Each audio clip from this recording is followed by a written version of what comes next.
আমাকে নমস্তে বলেছেন। ভাই, আপনি নমস্তের মানেটা কি জানেন? না। লোকে বলে হাই। এই হাই শব্দের মানে আসলে কি? আমি বলি আসসালামু আলাইকুম ওয়া রাহমাতুল্লাহি ওয়া বারাকাতুহু। মানে হচ্ছে আপনার উপর আল্লাহর শান্তি, রহমত ও করুণা বর্ষিত হোক। আপনি আমাকে বলেছেন নমস্তে, আমাকে জবাব দিতে হবে, ঠিক? এবং আমি জবাব না দিলে আপনি বলবেন কি ধরনের তিনি লোক, ঠিক? এখন আমি আপনাকে জিজ্ঞেস করি নমস্তে শব্দের মানে কি? দেখুন, আমার কাছে নমস্তের মানে হচ্ছে যেমন আমি আপনাকে হাই বলছি তেমন, যেমন আপনাকে বলছি আসসালামু আলাইকুম। তবে আপনার জন্য দয়া করে আমাকে মাফ করবেন যদি খারাপ ব্যবহার করে থাকি। যদি বলি যিনি আমাকে অপদস্থ করেছেন তিনি ভালো মানুষ, তাহলে কি বিশ্বাস করবেন?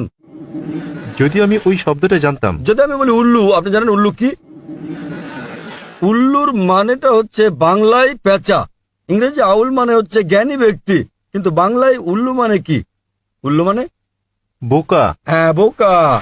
তাহলে তাহলে ইংরেজরা ভাববে আমি আপনার প্রশংসা করছি, আপনাকে জ্ঞানী বলছি, কিন্তু আপনি জানেন আপনাকে আমি বোকা বলছি। আমি নমস্তের মানেটা জানি, সেজন্য এখনো জবাব দিইনি।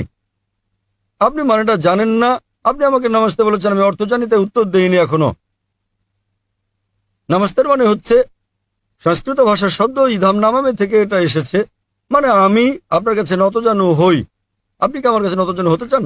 অবশ্যই আপনি তার কাছে নতজানু হতে পারেন যার অনেক জ্ঞান আছে। ঠিক আছে, আপনার মতে জ্ঞানী ব্যক্তির কাছে নতজানু হওয়া যায়, কিন্তু কোরআন অনুযায়ী এবং ইসলাম ও বেশিরভাগ ধর্ম অনুযায়ী আপনি সর্বশক্তিমান ঈশ্বর ছাড়া আর কারো কাছে মাথা নত করতে পারেন না। আপনি জানেন অনেক হিন্দু আমার আলোচনার শেষে তারা এসে আমার পায়ে স্পর্শ করে। আপনি জানেন তারা কি বলে?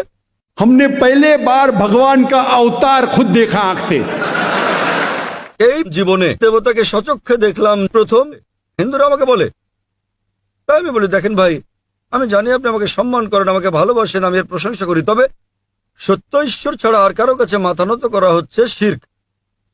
এমনকি হিন্দু ধর্ম মতো আপনি ঈশ্বর ছাড়া আর কারো কাছে মাথা নত করতে পারেন না। তাই আমি তাকে সংশোধন করছি যে সম্মান ভালোবাসায় করলেও ভালোবাসা আর সম্মানের মাত্রা ছাড়ানো ঠিক নয়।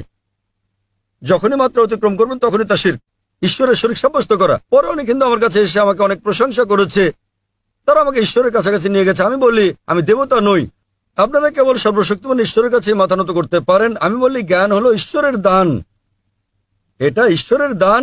তাই যখন আপনারা আমাকে দেখেন তখন বলতে পারেন মাশাআল্লাহ। মাশাআল্লাহ মানে আল্লাহর যেমন ইচ্ছা, মানে আমার চেষ্টা সর্বশক্তিমান ঈশ্বরের ইচ্ছার কারণে, অন্যথায় আমি তো তোতলা ছিলাম। সেজন্যই নমস্তে ইসলামের বিপক্ষে আর প্রকৃতপক্ষে হিন্দু ধর্মগ্রন্থেরও বিপক্ষে। যদিও কিছু পণ্ডিত বলেন যে ইধাম নামে হতে পারে প্রশংসা হোক, প্রকৃত অর্থ আমি তোমার কাছে মাথা নত করি। ইসলামে আসসালামু আলাইকুম, আপনার উপর শান্তি বর্ষিত হোক। আপনি যখন খুশি যে কোনো জায়গায় বলতে পারেন এটা। ইংরেজিতে আমরা বলি গুড মর্নিং, মুষলধারে বৃষ্টি হলেও আমাদের বলতে হবে গুড মর্নিং। লোকটা হয়তো স্ত্রীর সঙ্গে ঝগড়া চলছে, তাও কেউ হয়তো বললো গুড মর্নিং, তাকেও বলতে হবে গুড মর্নিং, অথচ তার মন বলছে এমন মর্নিং যেন জীবন আর না আসে, তবুও তাকে বলতে হচ্ছে good morning, good evening, good night.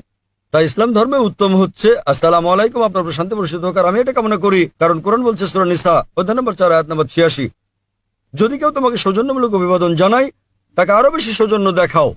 অর্থাৎ কেউ তোমাকে সৌজন্য দেখালে তাকে আরো বেশি সৌজন্য দেখাও, অথবা কমপক্ষে সে যতটা দেখিয়েছে। তাই আপনাকে বলছি আসসালামু আলাইকুম ওয়া রাহমাতুল্লাহি ওয়া বারাকাতুহু, আল্লাহর শান্তি ও রহমত বর্ষিত হোক আপনার উপরে। ভাই ওয়ালাইকুম আসসালাম। ফিরে আসছে আপনার প্রশ্নে।